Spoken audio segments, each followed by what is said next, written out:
ፈጣሪን መዘንጋት የህሊና ሞት ነው። የሰጪው ጭንቀት ላብ ሆኖ ሲፈሰው ተቀባዩ ግዴለሽ በሰው ሀቅ ሲጠግብ አይፈራም አምላኩን የለውም መሳቀቅ። ነገር ግን መዘዙ በቤቱ ይገባል። ያለ አግባብ የቆመው በርግማን ይፈርሳል። መጽሐፍ ቅዱስ ስለ ጉቦ ወይም ማማለጃ መቀበል የሚናገረውን እንመለከታለን። የዚች ቪዲዮ ዓላማ ሰዎች ላይ ለመፍረድ እና ለመመጻደቅ ሳይሆን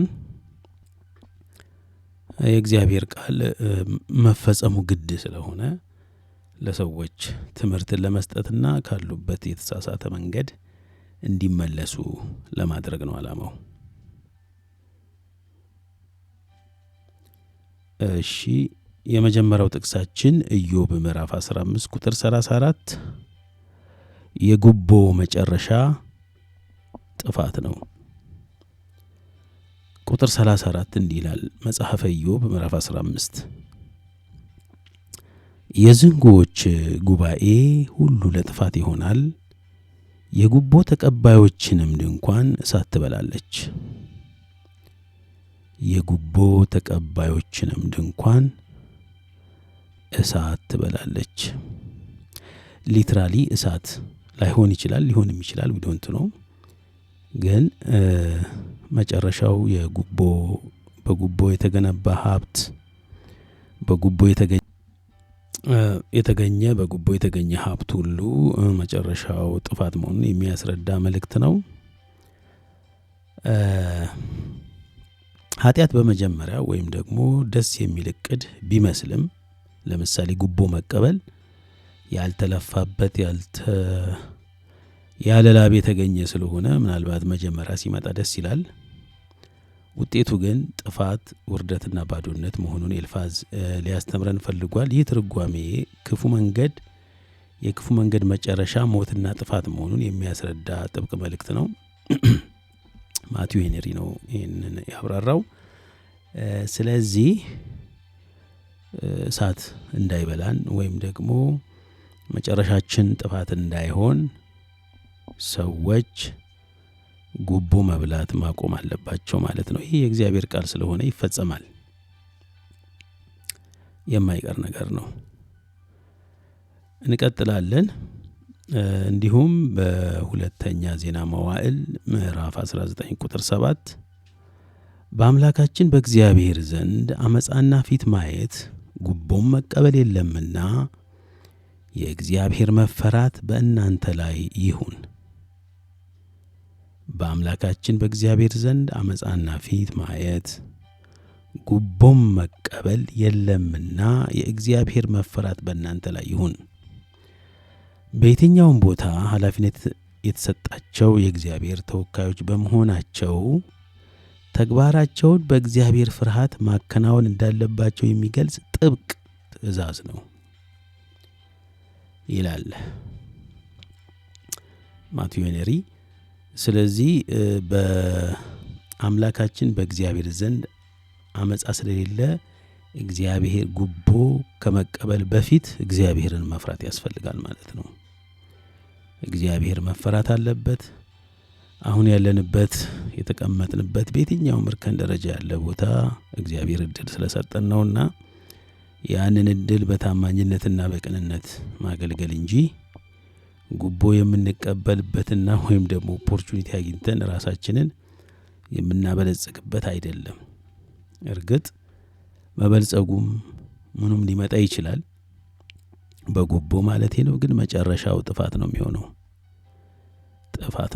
ማለት ነው። መጽሐፈ ምሳሌ ምዕራፍ 17 ቁጥር 27 ደግሞ ትርፍ ለማግኘት የሚሳሳ ሰው የራሱን ቤት ያውካል፣ መማለጃን የሚጠላ ግን በሕይወት ይኖራል ይላል።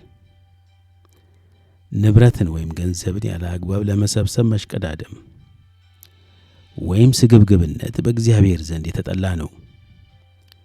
እንግዲህ እንዲህ አይነቱ ስግብግብነት በቤተሰብ ላይ ምን ያመጣል? መከራን፣ አለመረጋጋትን፣ እርግማንንና አንዳንዴም ቤተሰብን መበተን ያመጣል። ስለዚህ ጉቦ ወይም ማማለጃ ገንዘብ በምንቀበልበት ጊዜ አብሮ የሚመጣ ፓኬጅ አለ ማለት ነው። ከገንዘቡ ጋር አብሮ መከራ፣ ከገንዘቡ ጋር አብሮ አለመረጋጋት፣ እርግማን ፓኬጅ ሆኖ ነው የሚመጡት ከገንዘቡ ጋር ማለት ነው። ግን ጥበበኞችና አስተዋዮች ካለመሆናችን የተነሳ ሰው ገንዘቧን ብቻ ነው የሚያየው። አሁን መበልጸጉን፣ አሁን ውድ መኪና መግዛቱን፣ አሁን የተሻለ ህይወት መባሉን ነው የሚያየው። መጨረሻ ላይ ግን ዲስትራክሽን ነው። ይሄ ቃል መፈጸሙ አይቀርም። የትኛውም አይነት እምነት ተከታይ ልንሆን እንችላለን። ኢት ዳዝንት ማተር። ክርስቲያንም ሁኑ ሌላም የትኛውም እምነት አልባም ቢሆን አብሮ ግን ይሄ ፓኬጅ ይመጣል። ስለዚህ መጠንቀቅ ያስፈልጋል ማለት ነው። በጉቦ ከፍተኛ ቦታ ብንወስድ፣ ልጆቻችን ውድ ቦታ ብናስተምር፣ ውጭ ብናስተምር ወር ደግሞ ዋቴቨር፣ ይሄ በጉቦ የሚመጣ እንግዲህ አብሮ መከራንም ይዞ ስለሚመጣ እንግዲህ ከገንዘቡ ጋር ፓኬጅድ ሆኖ መርዝም ይመጣል ማለት ነው። በሂደት የሚጎዳ ወይም ሳይድ ኢፌክቱ ከረጅም ጊዜ በኋላ የሚታወቅ ማለት ነው። የደፈረሰ ውሃ፣ የተበከለ ውሃን እንደማጠጣት ነው። በጉቦ ልጆችን ማሳደግ በተበከለ ውሃ ወይም በመርዝ ውሃ ወደፊት ችግር በሚያመጣ ነገር ልጆችን ማሳደግ ማለት ነው። ለምን ልጆቻችሁ ላይ መከራ ታመጣላችሁ? በጉቦ ምክንያት ለምን ቤተሰቦቻችሁ ላይ መከራ ታመጣላችሁ? አዎ በሰው ዘንድ ሲታዩ ሊባል ይችላል። ዲስትራክሽን ነው መጨረሻው። ግን ለልጆቻችሁ ጦስ ለምን ታመጣላችሁ? መዘዝ ይዞ መምጣቱ አይቀርም። ቼክ ማድረግ ትችላላችሁ። ኮራፕትድ ፋሚሊ ልጆች ምን ደረጃ እንዳሉ ዩካን ቼክ። ስለዚህ ጉዳዩ መርገም ስለሚያመጣ ፓኬጅ ሆኖ እዚህ ላይ ለልጆቻችን ስንል መጠንቀቅ አለብን ማለት ነው። ለራሳችንም ስንል የጉቦ ማማለጃ በፈጣሪ ዘንድ የተጠላ ነው። መጽሐፈ ምሳሌ 17:23 ኃጥእ የፍርድን መንገድ ለማጥመም ከብብት መማለጃን ይወስዳል ይላል። ፍርድን ተቀብሎ በፍርድ ቦታ እግዚአብሔር ያስቀምጦታል፣ ወይም ደግሞ በወሳኝ ቦታ ተቀምጦ ሊሆን ይችላል። ግን ጉቦ በመቀበል መማለጃን በመቀበል ነገርን ማዞር እንደ ኃጢአተኝነት ያስፈርጃል ማለት ነው። በብብት መባሉ ስጦታው በይፋ ሳይሆን በሚስጥር በልብስ ውስጥ ተደብቆ ወይም ከሰው ዓይን ተሰውሮ የሚሰጥ መሆኑን ያሳያል። ፍርድን የሚሰጠው አካል ገንዘብ ተቀብሎ ፍርድን ለማጣመም ማቀዱን ያሳያል ማለት ነው። ይሄም ኃጢአተኝነት፣ በኃጢአተኝነት ደግሞ መጨረሻ ላይ ዲስትራክሽን ያመጣል ማለት ነው። ፍርድ በምድርም አለ፣ በዛኛውም ደግሞ አለ ማለት ነው። ጉቦ በተቀባዩ ላይ ፍርድን ያመጣል። ትንቢተ አሞጽ 5:12 ጻድቁን የምታስጨንቁ ጉቦንም የምትቀበሉ በበሩም አደባባይ የችግረኛውን ፍርድ የምታጣመሙ እናንተ ሆይ በደላችሁ እንዴት እንደበዛ ኃጢአታችሁም እንዴት እንደ ጸና እኔ አውቃለሁና። ይህ እንግዲህ እግዚአብሔር ቃል ነው። ትንቢተ አሞጽ 5:12 የጻፈው እግዚአብሔር በተለይ በድሆችና በንጹሐን ላይ የሚፈጸምን ግፍ በዝምታ እንደማያልፍ ያስጠነቅቃል።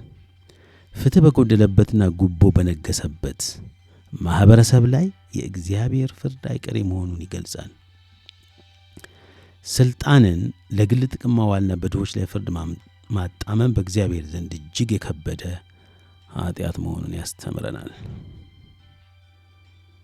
ስለዚህ ዲስትራክሽን እንዳይመጣ በእኛ ላይ በልጆቻችን ላይ ልፋታችን ከቶ እንዳይሆን የጽድቅ መንገድ ይሻላል ማለት ነው። ስለዚህ መፍትሄው ምንድን ነው? መፍትሄው ንስሐ ገብቶ መመለስ ነው። 1 2 የንስሐ ፍሬ ማፍራት ነው። ልክ ዘኬዎስ በዘኬዎስ ቤት ጌታ ኢየሱስ ክርስቶስ በገባ ጊዜ ቀራጭ እንደነበረ እና ብዙ ሀብት እንደነበረው በድዬ ከሆነ 4 እጥፍ መልሳለሁ አለ። የንስሐ ፍሬ ማለት ያ ነው። 3ኛ ዳግመኛ ጉቦ አለመቀበል ነው። በታማኝነት ማገልገል ነው። 4ኛው በእግዚአብሔር አምሳል የተፈጠረን ሰው ማገልገል ፈጣሪን እንደማገልገል ነው። ፈጣሪን ማገልገል በቤተ እምነት ውስጥ ብቻ አይደለም። እያንዳንዱ ቦታ በምንሰራበት በታማኝነት ስንሰራ ፈጣሪን እያገለገልን ነው ማለት ነው። ጉቦ መማለጃ የዓለማችን ተግዳሮት ሆኗል። መጽሐፍ ቅዱስ ስለ ጉቦ ያለው አቋም በጣም ግልጽና ጠንካራ ነው። ጉቦን እንደ ክፉ ተግባር፣ ፍትህን የሚያጣምምና የእግዚአብሔርን ሕግ የሚጥስ ተግባር አድርጎ ይፈርጀዋል። ክፍል 2 ይቀጥላል። ይጠቅማችኋል ብላችሁ ላሰባችሁት ሼር ማድረግ ትችላላችሁ። ስላዳመጣችሁ አመሰግናለሁ።